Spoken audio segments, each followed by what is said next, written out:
Good day everyone and welcome to our webinar. We'd like to thank you for taking the time out of your busy schedules to spend it with us and listen to what we have to say to you. I've got one of our portfolio managers, Leonard Krüger, with us today. Welcome, Leonard. Thanks. As you know, Leonard is an equity and multi-asset portfolio manager at M&G Investments. So he's very well placed to share with you our views on various asset classes around the world and the valuations that we see, and also how we put our portfolios together at this moment. There are lots of news flow at the moment about global inflation, the responding global interest rates, and how that would impact on equity valuations and equity performance as we go forward, not to mention geopolitical tensions. Leonard will obviously share our views, M&G's views with you on the various asset classes, and then how we position the portfolios for that. When we look at financial news and especially social media these days, which we are all inundated with, I think it's suffice to say that talk is very cheap and everyone has got an opinion. And I guess the more extreme your opinion is, the more likes you receive, which is a good thing for those people. I think what makes this webinar different is that we'll share with you not just our views on asset classes, we'll show you the valuations on these asset classes, and then how we position the portfolios to best benefit from those potential returns and also to provide some protection for our clients.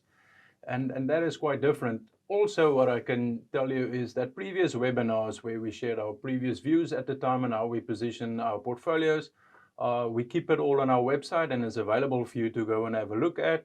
And you can obviously see in historical fund fact sheets how we've positioned our portfolios and how we then benefit or not from those views going forward. What we like to aim to do is to apply our consistent investment philosophy and process every day going forward. We don't know how the markets are going to look like tomorrow, but what we do know is that our tried and tested philosophy and process over a longer period of time, 5 years plus, works very well and pays dividends to our clients, and it performs very well for the clients that stay with us. Thank you for sending a lot of your questions beforehand.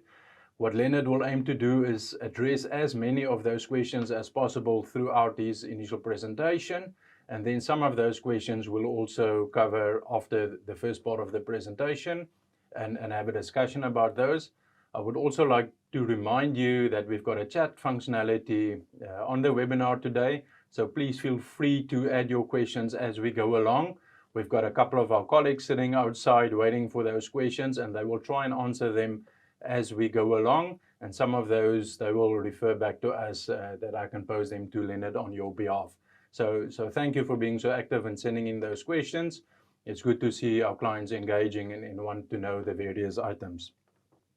The last point I like to make is often after our presentations, clients typically ask, why are you positive on SA, for example, when we talk about, let's say, South African bonds? And I think there's an important difference to make here, that we're not political analysts, we're not political experts, we're investment managers. We look at the valuations of those assets, and we try and gauge from that what are the potential returns you can earn from those assets going forward. Those are very different to the news flow you might read in the news or in social media. And again, those things, bad news typically sells a lot of newspapers, but it isn't necessarily always a good idea for an investment. So we focus on the valuations, and with that, I'll hand over to Leonard to talk you through our views on the markets, the valuations, and how we've positioned our portfolios. Thank you, Leonard.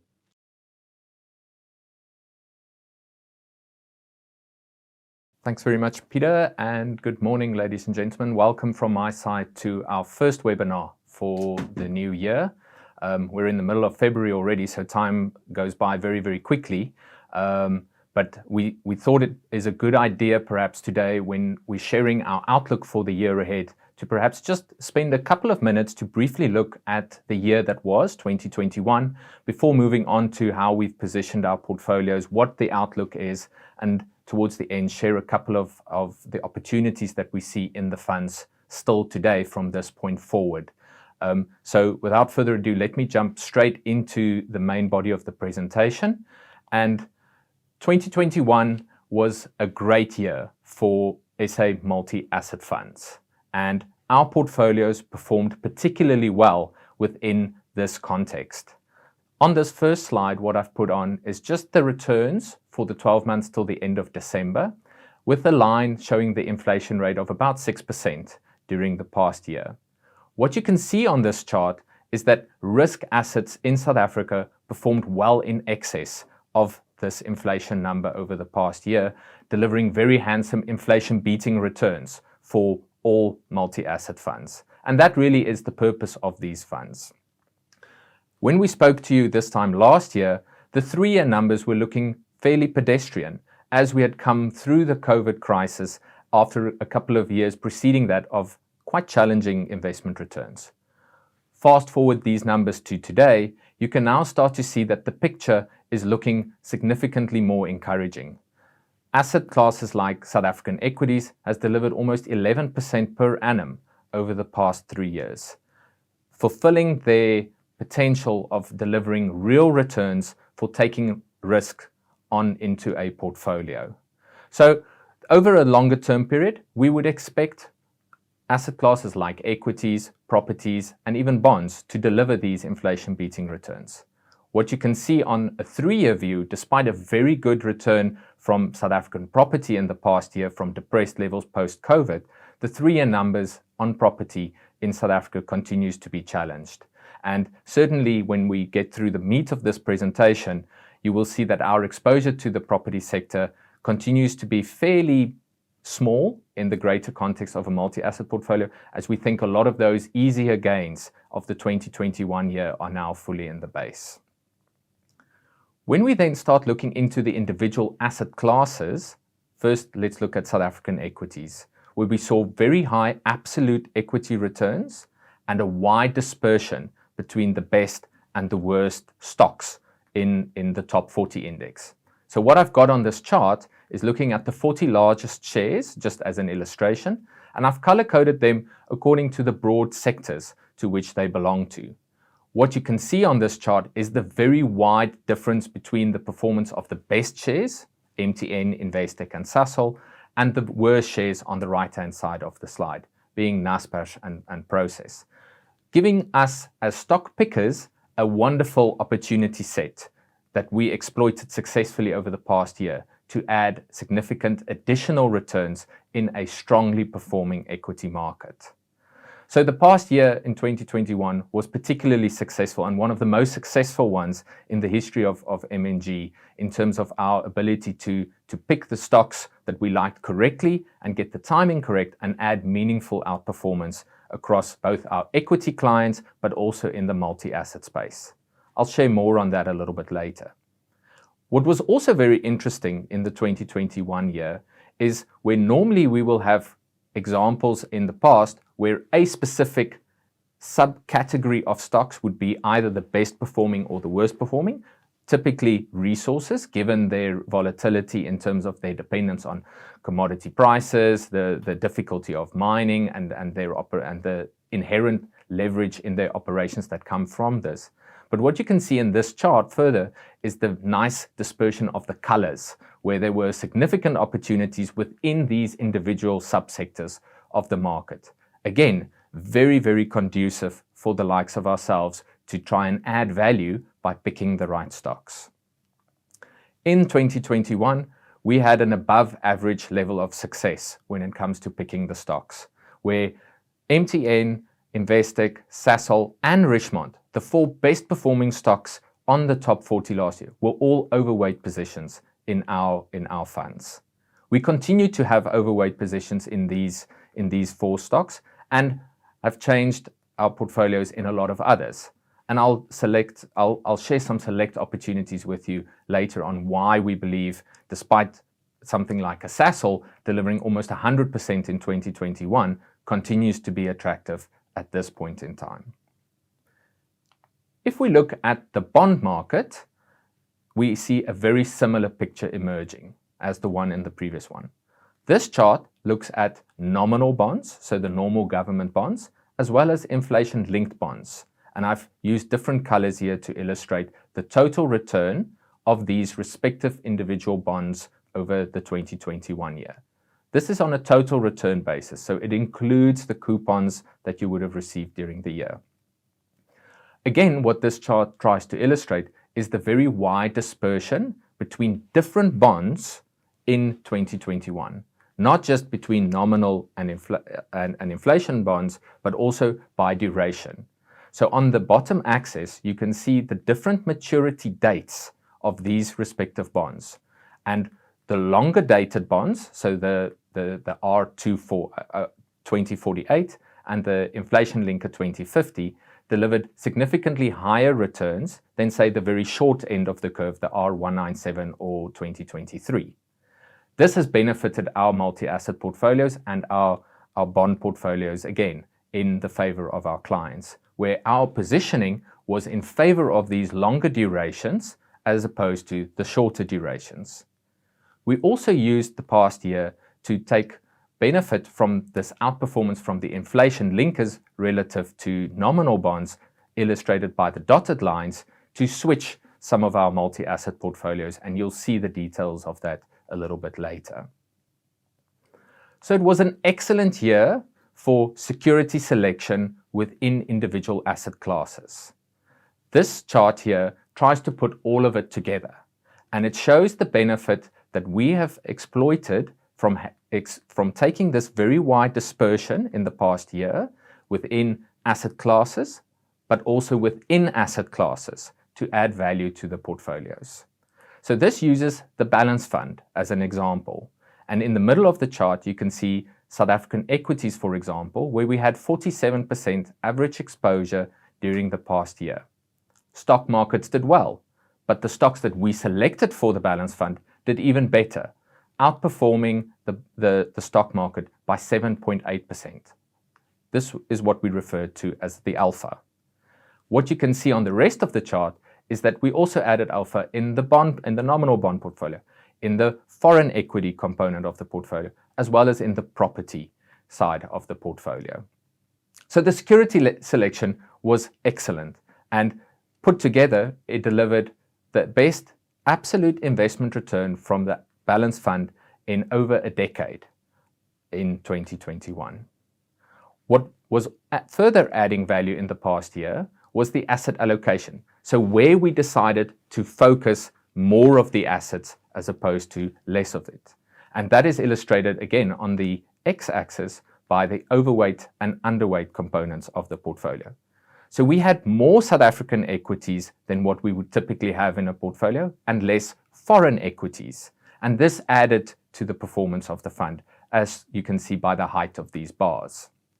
I've already alluded to the switch in favor of nominal bonds at the expense of the inflation linkers in the portfolio. So when we put all of this together, the balance fund returned almost 27% in 2021, substantially outperforming its benchmark of 22%, which is the average of the high equity multi-asset universe. The performance in 2021 has gone a long way to repair some of the previous year's underperformance, and the 3-year numbers and 5-year numbers on our portfolios now look very, very respectable. We obviously are more concerned with the longer term performance of our portfolios and the ultimate benefit that translates into for clients. So when we look at the 10-year number that I illustrate on this chart here, this consistent performance over a long time period leads to excellent outcomes for clients.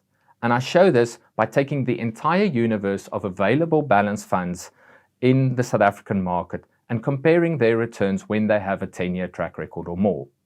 What you can see in the blue line is the MNG balance fund returning almost 11% per annum over the past 10 years. When you compare that to the average or the median benchmark of this section, it amounts to less than 9%. 2% difference per annum over a 10-year time period amounts to close to 25% difference in the capital that you have at the end of the period. So it's this consistent performance that is really the most key to delivering excellent outcomes for the clients. And we're very proud of what 2021 has delivered and the longer term track record that it ultimately manifests itself in on this picture. So that's 2021, a good year for our clients and a good year for MNG. You're obviously more interested in the outlook from here. What happens from here on forward? And I'll spend the bulk of the next this presentation actually unpacking some of our views on the market outlook. And as always, the world is very uncertain, and there's a long watch list of potential things that can, and probably in some instances will, happen that are unexpected in the world.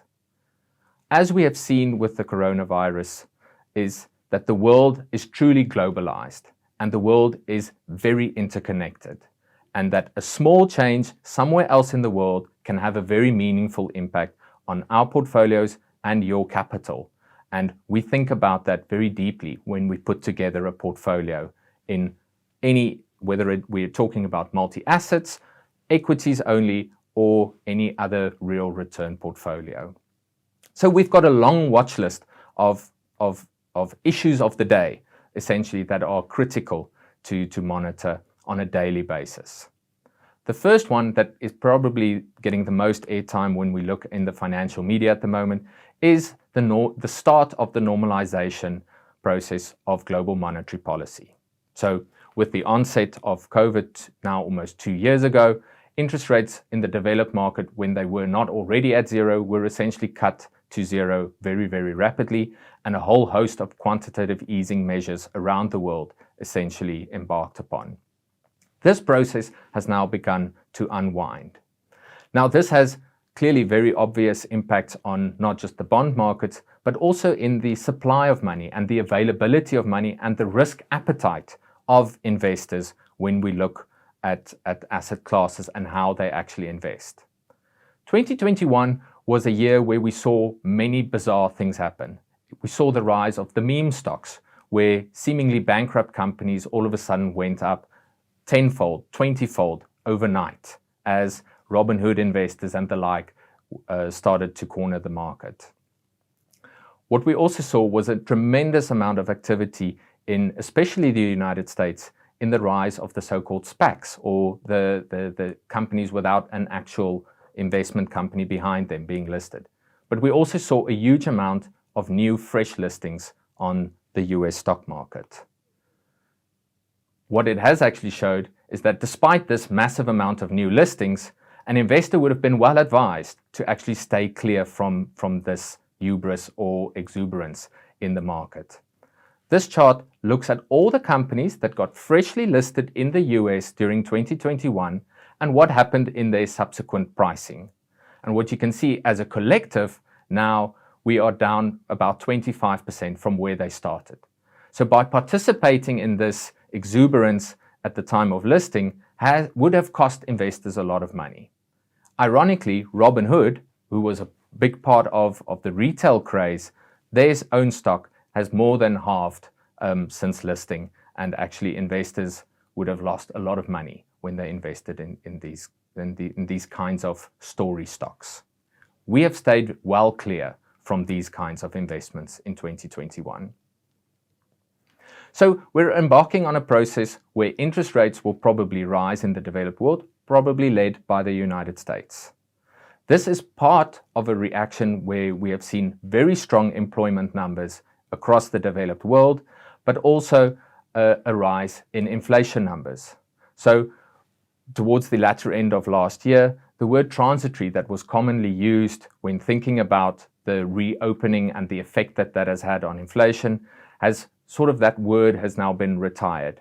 And there are increasing concerns that we are embarking on a period of heightened inflation across the world.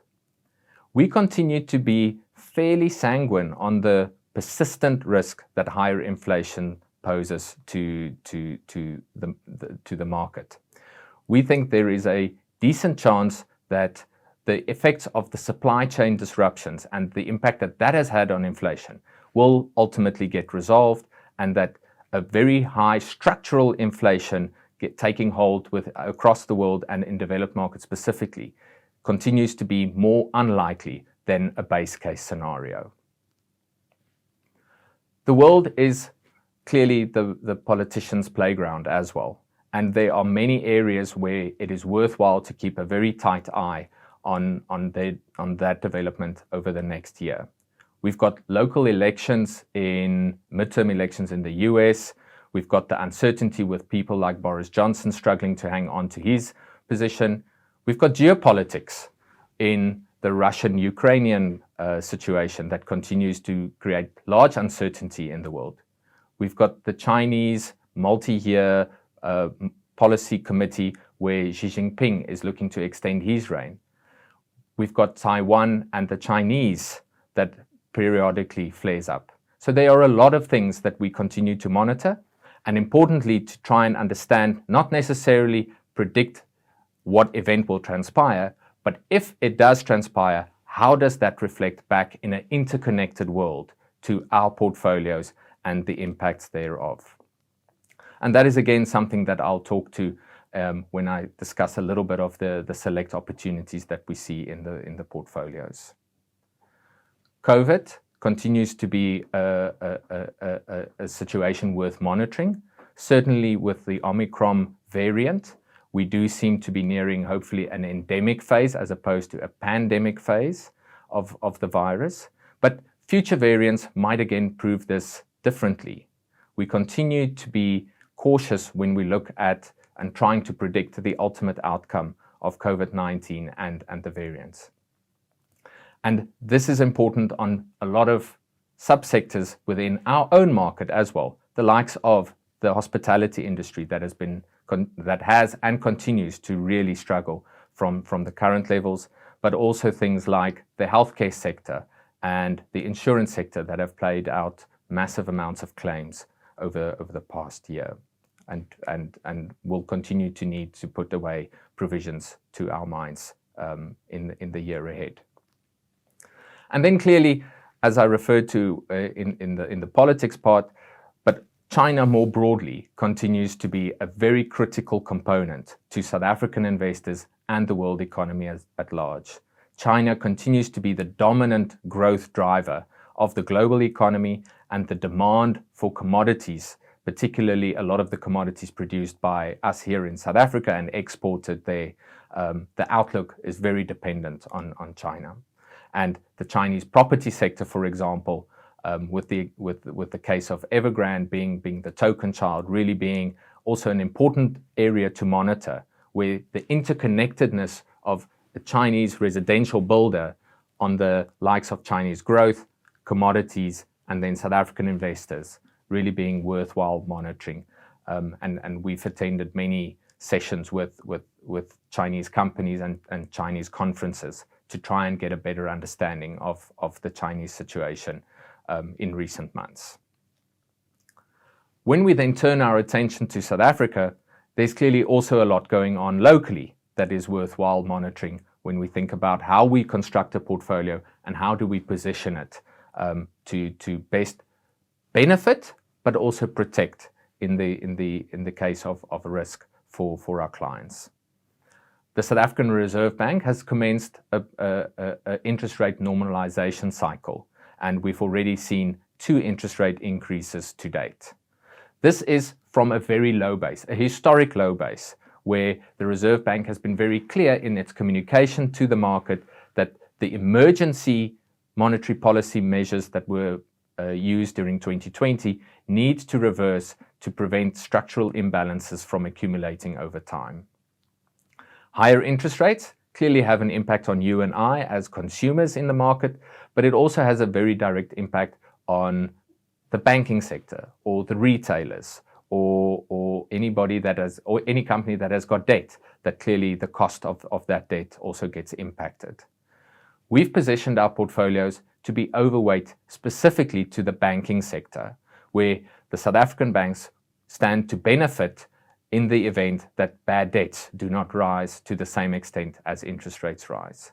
And we are very excited about the opportunity in the year ahead for the banking sector. On the reform and political side, the expectations are unfortunately quite low for any meaningful progress. We have spoken many times before about the need for reform, and nobody disputes this fact. The progress, unfortunately, has been very slow. The ANC, also towards the latter half of the year, will have their policy conference, which we've already seen in recent weeks starts to create some noise as challengers to President Ramaphosa try to make a play potentially for the ultimate presidency seat of the ANC. Our base case is that President Ramaphosa, in most likely scenarios, will easily be re-elected, but it is a situation worth monitoring as the year develops. Lastly, when it comes to valuations, this is the most important part when we think about putting together a portfolio.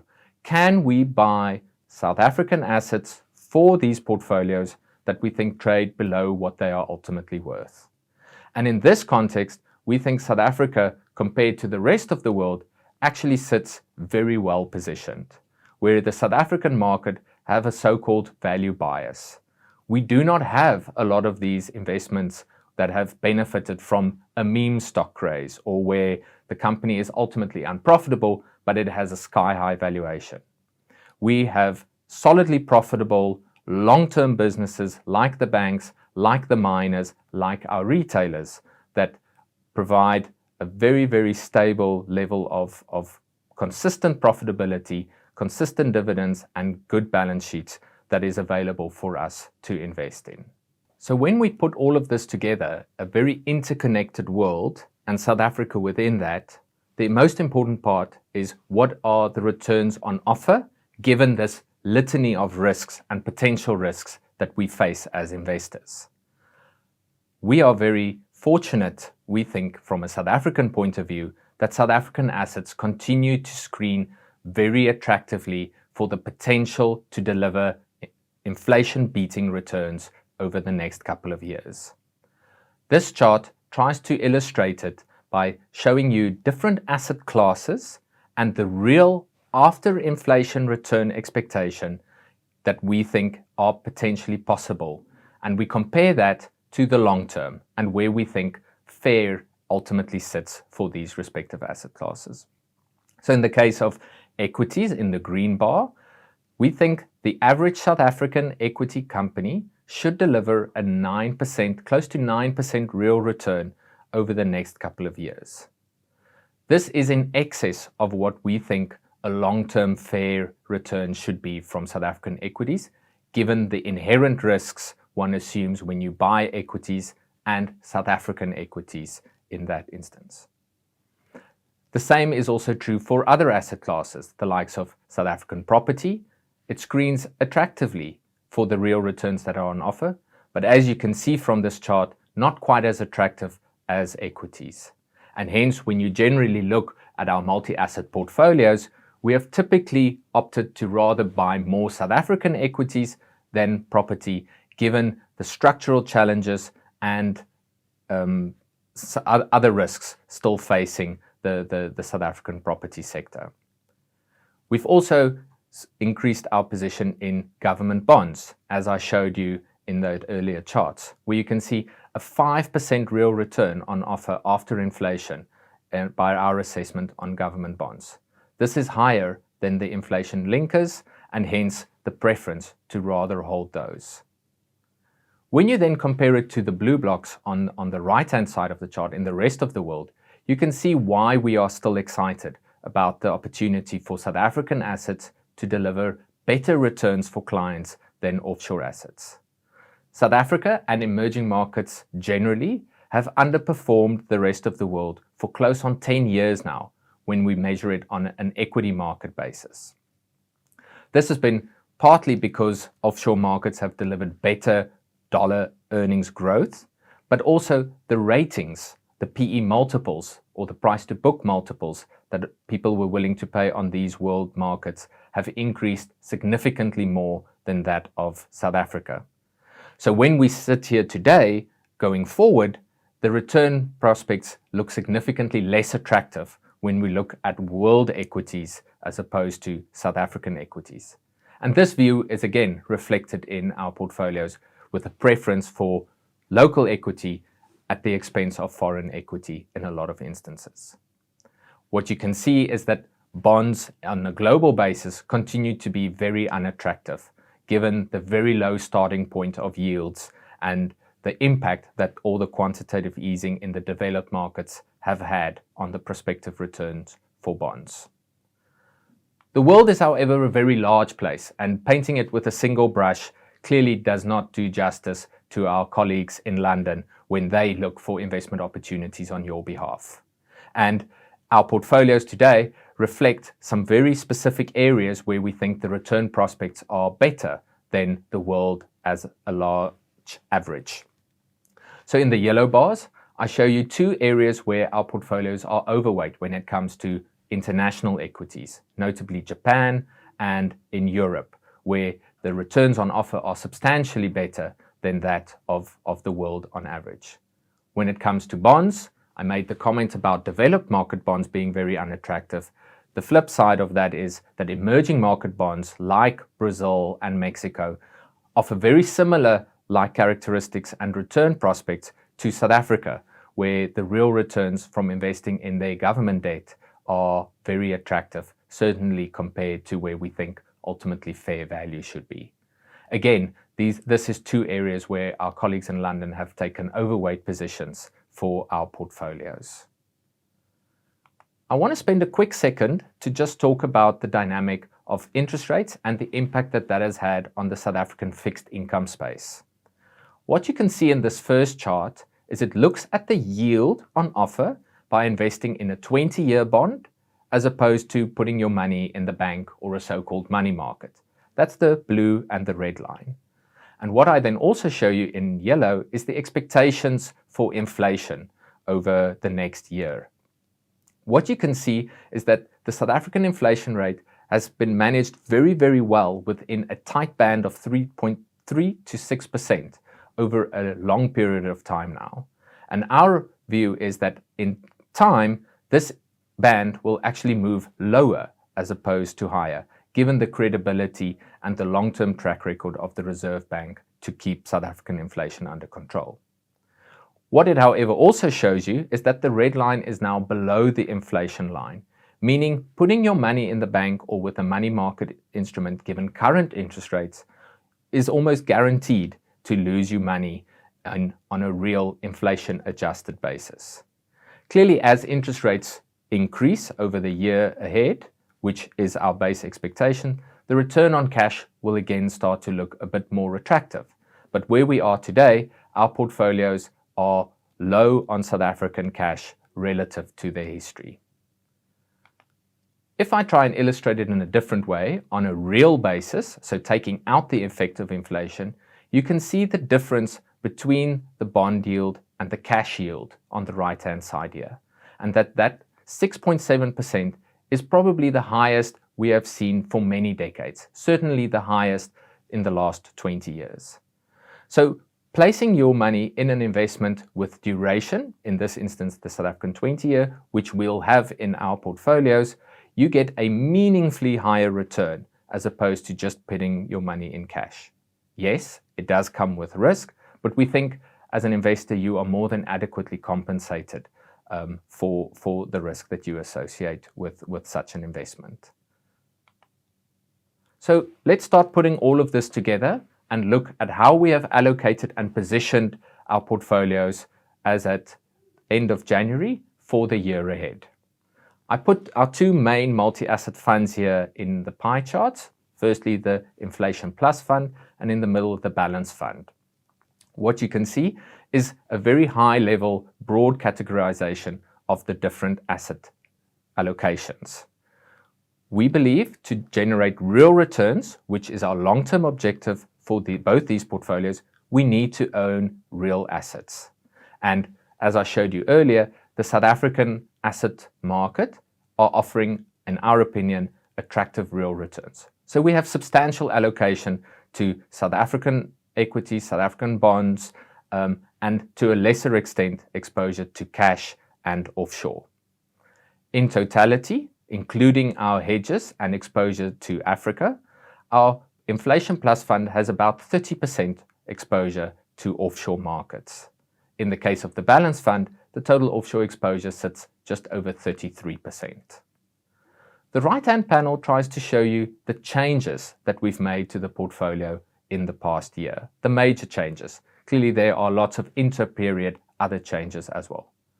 I've already alluded in the case of the Inflation Plus Fund, where in the past year we've taken the opportunity, due to the outperformance of inflation-linked bonds, to move a big part of the portfolio from inflation linkers into South African bonds. We've also substantially reduced the foreign bond exposure due to the prospective interest rates being so low, and certainly in recent months have added substantially to our offshore cash positions, notably in US dollars and to a lesser extent in the euro. So we have ample ammunition, as it were, available to deploy in these markets or locally if we are presented with a significant risk event where assets do sell off. We've added to our South African equity exposure, partly due to the strong returns of the past year, but also because we continue to think there are very attractive opportunities available in the South African market. So when we look at the security selection within these multi-asset funds, I try to categorize it quite broadly in addition to showing you the top 10 on this slide. So the top 10 would be the top 10 shares that we have in the Inflation Plus and Balance portfolio, and I show it as a percentage of the equity carve-out in those portfolios. So at a fund level, these percentages will be less.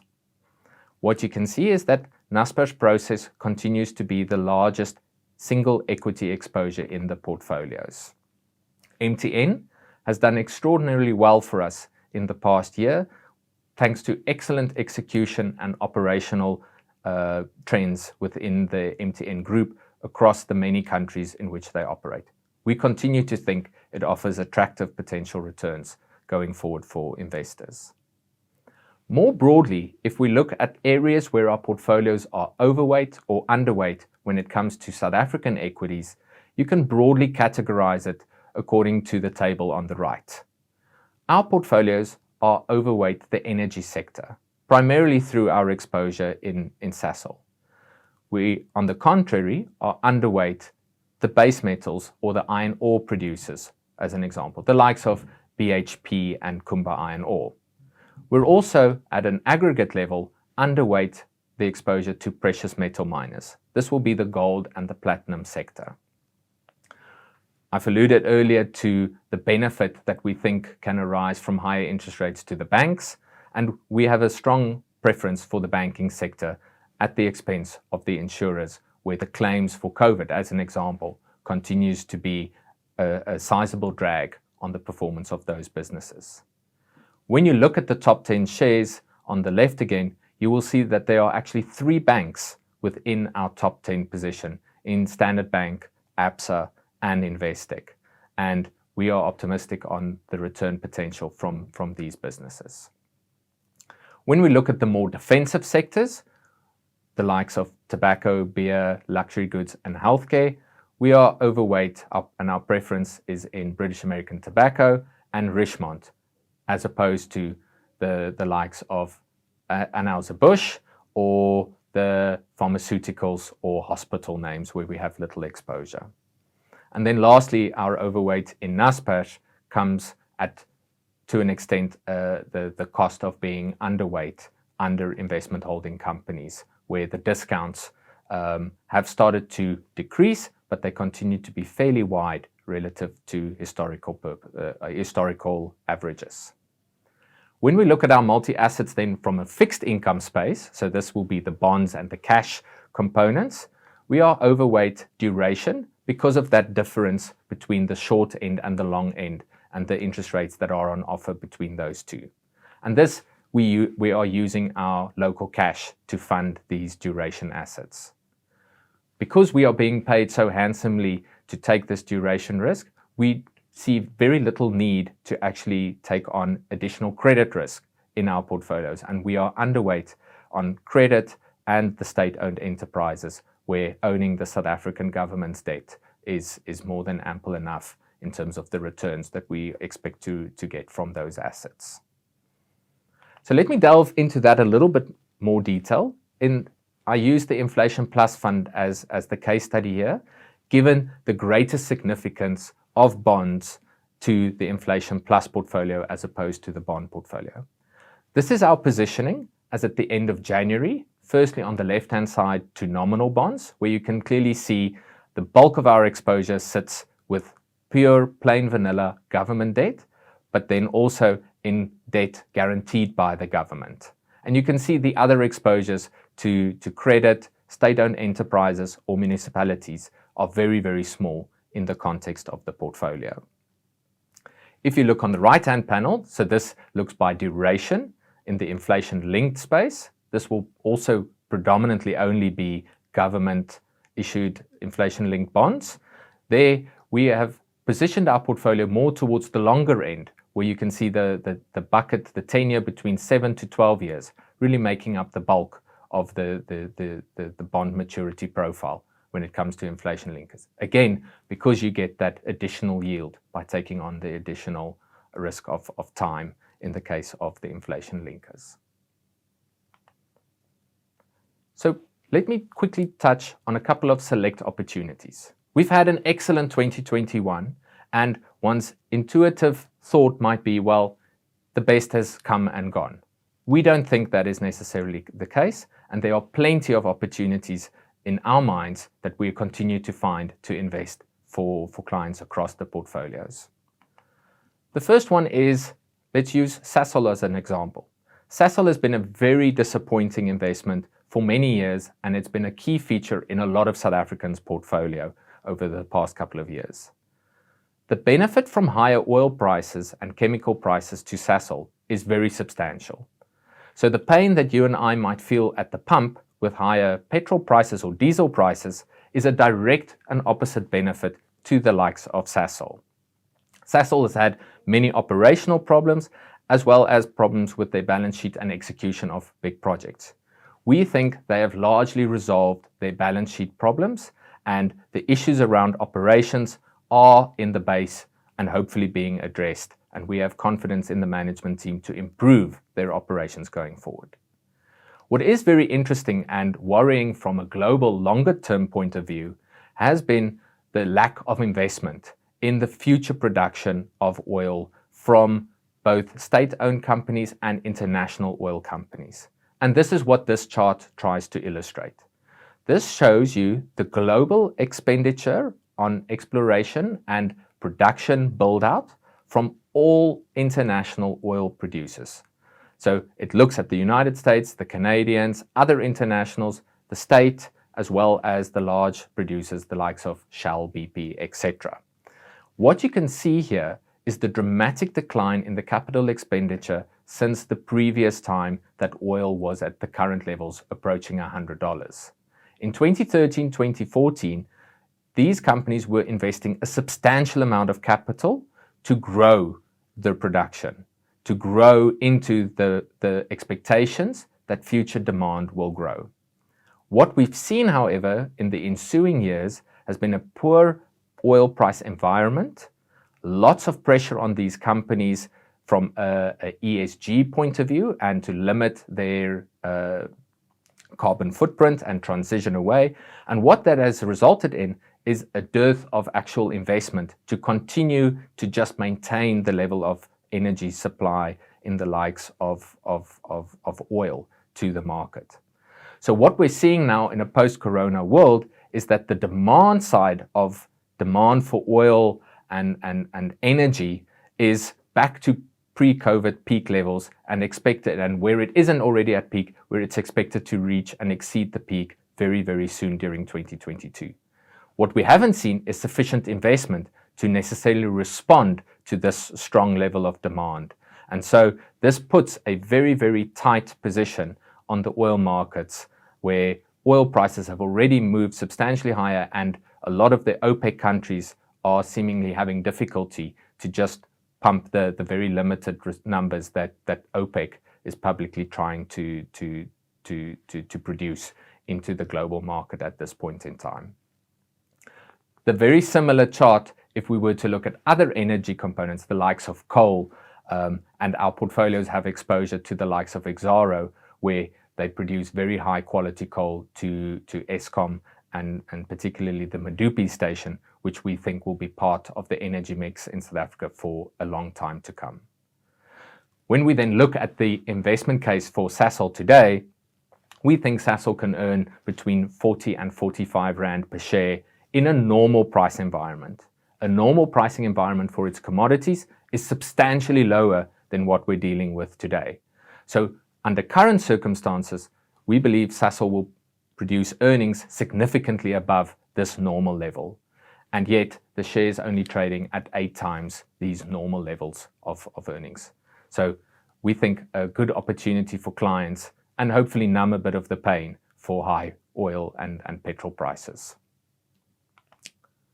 Naspers and Process continues to be large in our portfolios, like I showed you on the previous chart. It trades at a substantial discount though, relative to other global internet peers. We think Tencent is a very high quality asset, and Tencent and Naspers and Process have invested substantially in other internet businesses who in many instances are market leaders in their respective fields. So this is a high quality asset and an asset that over the long term we expect to grow substantially ahead of the rest of the market. When we, however, look at the valuation, it trades at a substantial discount to its peers and the rest of the internet market.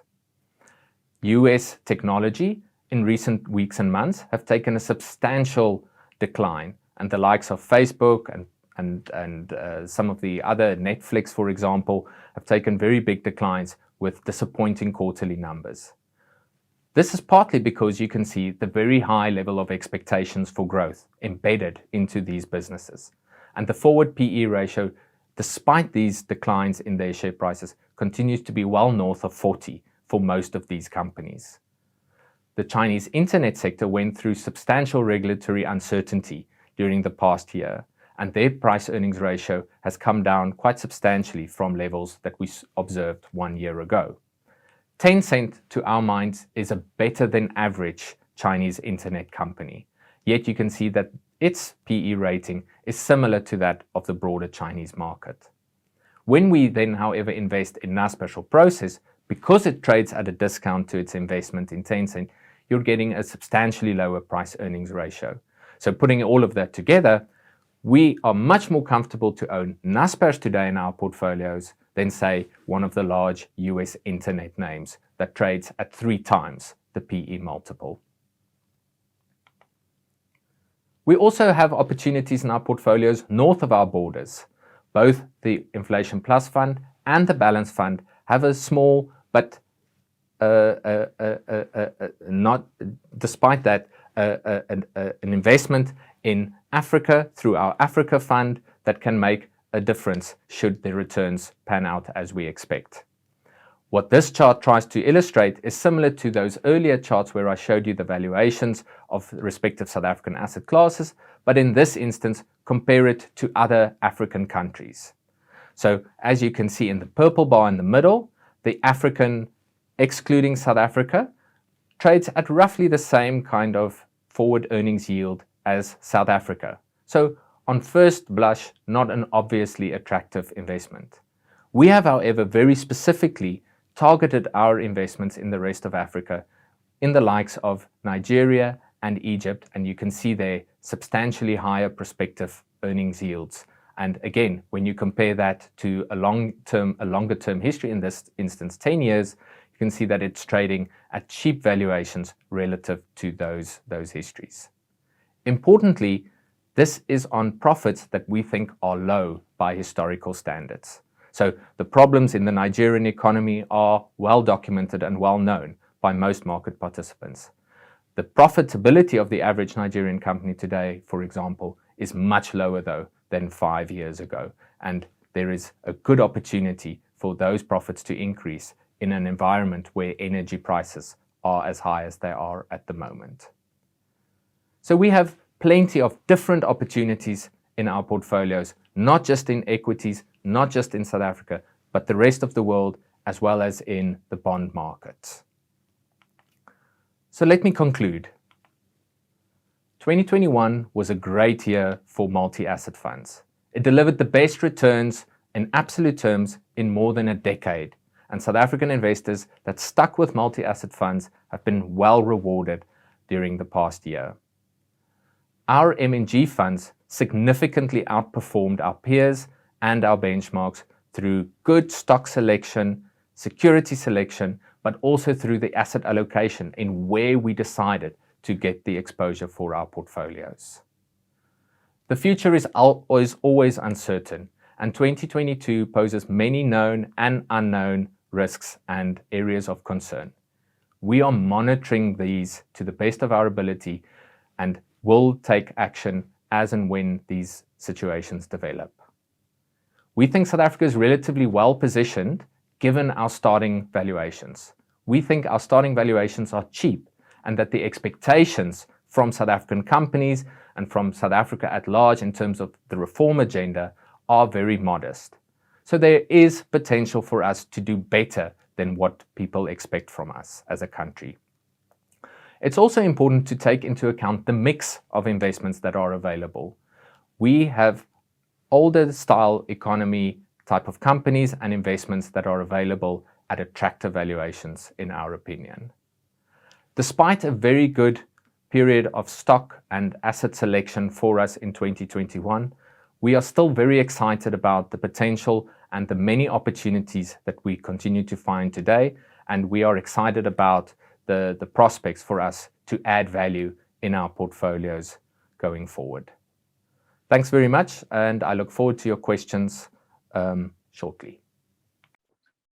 Thanks, Leonard. That was very insightful. And also thank you to the audience for sending through lots of questions in the chat. And I think we've addressed a whole number of them in the chat, but we've taken a couple that we can sort of cover now. Firstly, a question from Mark Alcock on the presentation itself. We'll provide it to you guys afterwards in PDF format, so you can download it from the web. You'll receive an email after the webinar, and it will also cover CPD points amongst others. There was also a question from Rian Martins on our actual results versus our benchmarks, and I think it's important to note these things are all in our fund fact sheets. For the longer term is asking 5, 10, and 20 years. And we've got since inception numbers in the fund fact sheets and relative to the benchmarks. Just note, this is a regulated document, so there are very strict regulatory guidelines on what we put in there.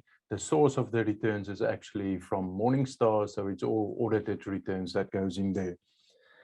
There's an interesting question here from Pieter and Adams that asks, effectively around many companies, listed companies on the JSE being taken out. You mentioned Brian Joffe's Long for Life, I think here. There's talk on a go about Distel, for example, this morning. We had Pioneer Foods a couple of years ago. So I think the question is twofold. One is the opportunity set for South Africans to invest in equities. And also, why are all these global companies coming and buying South African companies out? Yeah, sure. So I think in a way, almost companies that are being bought out and delisted is almost another form of indication to actually show the value that private investors, foreign investors are seeing in our companies. Typically very good companies, long established track records, and trading very cheaply. So I don't think we should like put up a gate and say, well, no more buyouts of South African companies, because it actually demonstrates the value that certainly I tried to relay in my message today. The prospect of new listings is obviously also on the horizon, and we've got 1 or 2 pretty significant companies that might be coming to the market in the next year.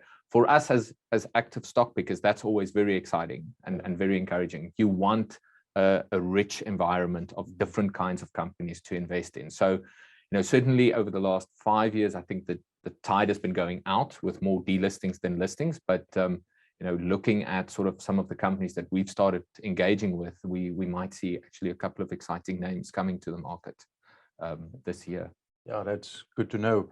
Jeannie Richards asked here about the current economic climate with rising inflation rates and where's the best opportunity for good returns. I think you've already covered that largely in your answers. There's also a question here on Can you expand a bit on investments in green energy, and maybe there's one or two examples that you can share with the audience? Yeah, so I think let me first start about talking about South Africa specifically. I think our sort of investment as a country in renewable energy is quite late relative to, say, markets in Europe, for example. And what has happened thus far is that most of these investments have happened in the private space. So it's not really publicly available investments, because they're typically funded by either overseas companies or private capital locally. We have in the likes of Exxaro in South Africa, they've got a renewable energy business. They're investing a lot of capital into that subsector of their business. And we back that management team fully to allocate capital to that sector. So quite limited opportunities locally to date to invest in renewable energy. Clearly overseas, and our colleagues in London have a very different universe, where you can invest in sort of the kind of companies that actually manufacture the wind turbines, for example. So it's not necessarily the energy producer, but it's sort of the downstream activity or the upstream activities involved in that as well. And certainly our colleagues at M&G in London do look at those opportunities. Yeah, and you might have seen in the news recently, our parent company, M&G in the UK, has taken a significant stake in a renewable energy and alternatives investment business in Switzerland that actually focus a lot into Africa and renewable energy there. In terms of green bonds in itself, I don't think we've got a lot in green bonds, but there are examples of wind farms and that type of thing that issue bonds in South Africa where we have some exposure. So in the fixed income space in South Africa, again, this is a fairly new category of classification, and the ones that have come to market thus far, because there's a tremendous appetite for these kinds of instruments, we haven't found the pricing attractive. So really the risk reward also needs to be taken into account, and we won't just invest in it for the sake of it. It really boils down to, can we get value at the same time for the clients as well? Absolutely. We've got a question here about capital extraction or cash extraction out of Nigeria and investments in Nigeria. I don't know if you have some insights on that. Yeah, so the situation's improved quite dramatically, as people that are familiar with the Nigerian economy. It's very oil dependent, and when oil prices rise, all of a sudden the liquidity, the amount of funding available in that market increases very rapidly.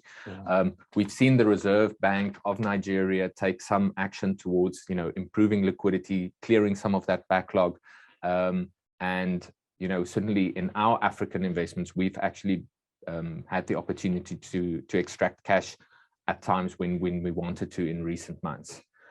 When we speak to some of the corporates, the South African companies that have very large operations, the MTNs, the MultiChoice, that run a big DStv business in Nigeria, they also, I think that vindicates our own experience where there's a much improved ability to extract dividends or a recoupment of costs from Nigeria. So it's certainly something that is very important to monitor on an ongoing basis, but given the current environment, the situation is much improved. Yeah, and then I think it also maybe stems from the fact that MTN is, I think, our second biggest holding in the fund, and it's been doing very well. So ironically, I mean, the MTN exposure would be larger than our total Africa fund exposure as a whole. So that's a valid point. Absolutely. There's a general question or comment slots here about crime and I think politics, but I think, Leonard, you already answered that well, that that's a general sentiment that pushes prices down, and is maybe a reason why South African equities are on such attractive valuations. Yeah, I tried to make the point in that middle section of my webinar presentation to talk to it's always important to take into account the level of expectations and what people expect to happen. So all of these things that you mentioned are known, and I get a sense that people are extremely negative towards our own prospects. We as South Africans tend to get very negative, and over time, the fact that not much has changed in the past 4 years with Cyril Ramaphosa coming in, that sort of puts the offshore investor off as well. So if you remember, when he came into power in early 2018, we all spoke of Ramaphosa and the markets went ballistic, yet nothing had happened.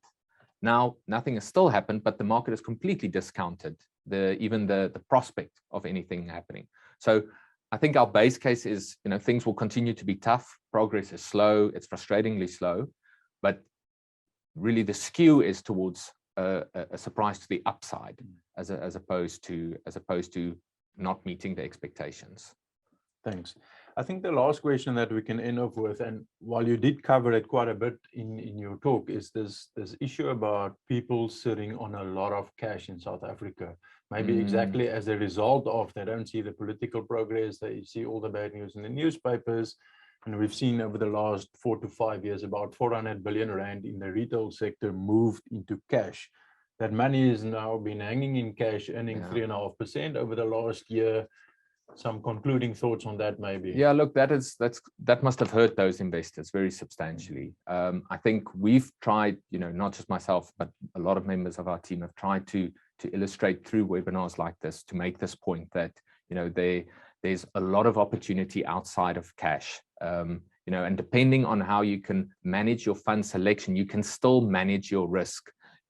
People that are typically in that sort of money market, very defensive portfolios, they don't have the appetite, say, to go to 100% equities. We understand that, but there are other solutions, and in between, and you want to have your manager, whoever looks after your money, to have as broad a range of tools in their kit to deploy. And really, that's why I try to make the point that the multi-asset product is so valuable for the average guy that doesn't have the time to look at his investments every day, but where we get the job essentially of making sure that we balance the right risk with the right returns, and that's hurt those kind of investors over the past year. Yeah, and as you say, you don't have to go all the way into equities or offshore equities. You can just go slightly longer duration in cash or fixed income and still benefit from this massive uptick in returns. Yeah.